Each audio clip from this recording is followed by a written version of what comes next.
Vamos continuar falando da reunião na Comissão de Agricultura e de Finanças e Tributação, que recebe hoje o ministro da Fazenda. A gente está aqui com o deputado Kim Kataguiri, do Missão de São Paulo, estava lá participando, veio rapidamente conversar com a gente. Deputado, que balanço o senhor faz dessa vinda do ministro hoje aqui? Bom dia.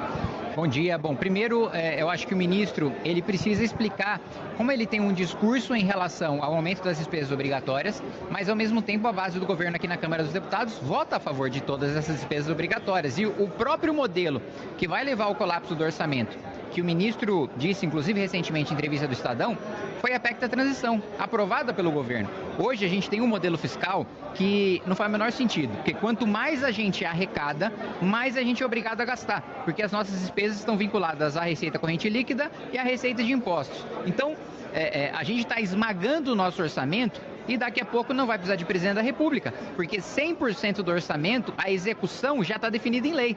Hoje o presidente da República só decide sobre 8% do orçamento. Então, cada R$ 100 que a gente paga de imposto, o presidente só decide para onde vai 8. E daqui a pouco ele não vai decidir nada. Na próxima legislatura ele não vai decidir nada. E o ministro fez esse diagnóstico que eu venho alertando há 2 anos, mas ao mesmo tempo o governo promove pautas que aumentam essas despesas obrigatórias. E aí o meu questionamento para o ministro, e eu aguardo a resposta dele, se a sua posição é essa, de constatar que a gente vai chegar num cenário de um colapso fiscal, por que a base do governo continua aumentando as despesas obrigatórias? Despesas, inclusive, para as próximas gerações. Eu não tenho nem filho, mas meu neto já está endividado, no nível da dívida pública do Brasil. Então, essa preocupação, principalmente com as futuras gerações, que parece não haver por parte do governo, porque é preciso fazer uma diferença entre gasto e investimento. Gasto é aquilo que atende à geração atual, despesas do dia a dia que não dão retorno no futuro.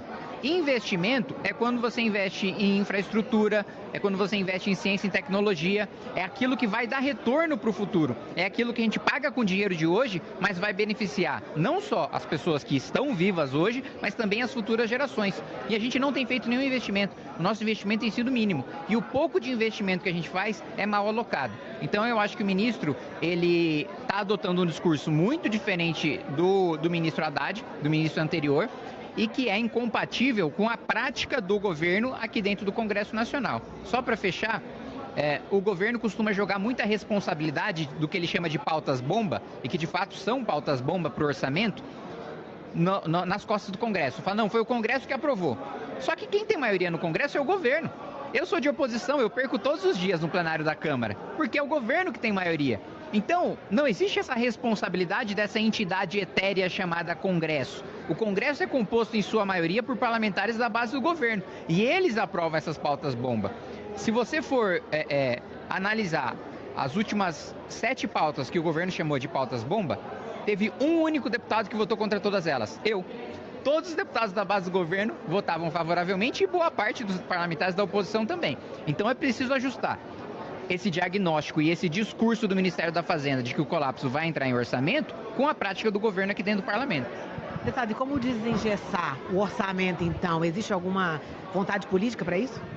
Infelizmente, vontade política não tem. Eu apresentei há 2 anos uma PEC que nós chamamos de PEC do equilíbrio fiscal, junto com o deputado Pedro Paulo e Júlio Lopes, que desvincula as nossas despesas da receita, né? Ou seja, a gente pode escolher onde gastar, onde investir esse dinheiro, independentemente de qualquer obrigação constitucional, desvincular benefícios previdenciários do salário mínimo, porque uma coisa é você reajustar o poder de compra do aposentado pela inflação. Outra coisa é você dar ganho real, porque o ganho real no salário mínimo, ele deve ser concedido com aumento de produtividade. Quem não está trabalhando não está contribuindo para o aumento de produtividade. No mundo desenvolvido inteiro, o salário mínimo não está vinculado aos benefícios previdenciários. Então, um ponto a ser tratado é esse, e fraudes no benefício de prestação continuada também. Várias famílias aí que possuem filhos, principalmente com transtorno de espectro autista, têm denunciado para mim uma indústria de falsos laudos de autismo só para concessão de BPC. E o crescimento vegetativo do BPC nos últimos anos tem sido de 6%.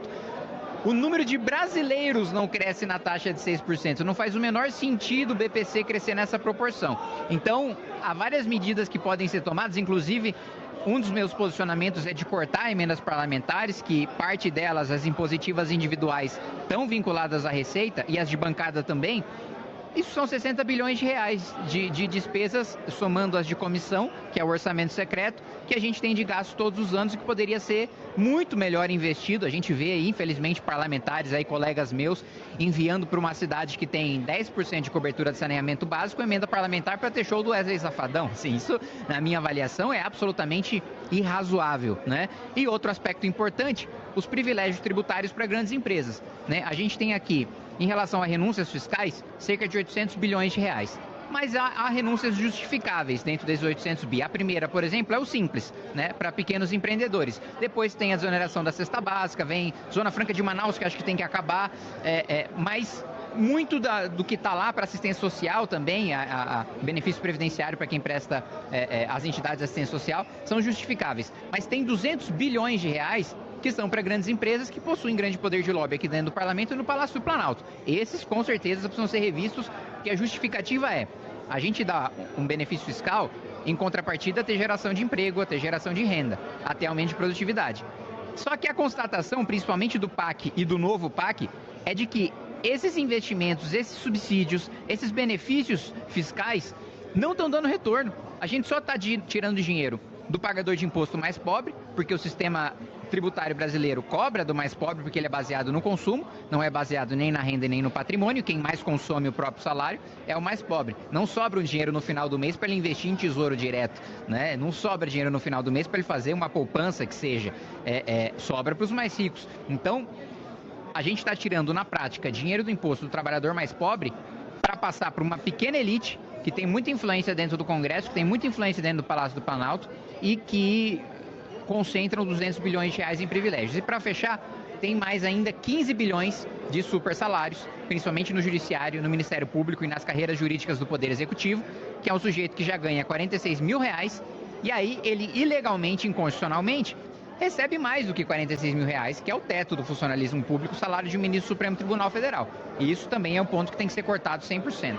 Ok, deputado Kim Kataguiri, obrigada pela sua entrevista. Se você já percebeu que aqui não é discursinho, que aqui é trabalho, é o maior número de relatórios de projetos de lei aprovados e de relatórios e projetos de lei ruins, barrados. Se você se cansou de farsante populista, que é só videozinho, discursinho barato ou emendinha sendo inaugurada aí na sua cidade, então eu preciso da sua ajuda para continuar o meu trabalho. Clica aqui no link que você vai poder participar e ajudar da vaquinha para minha campanha.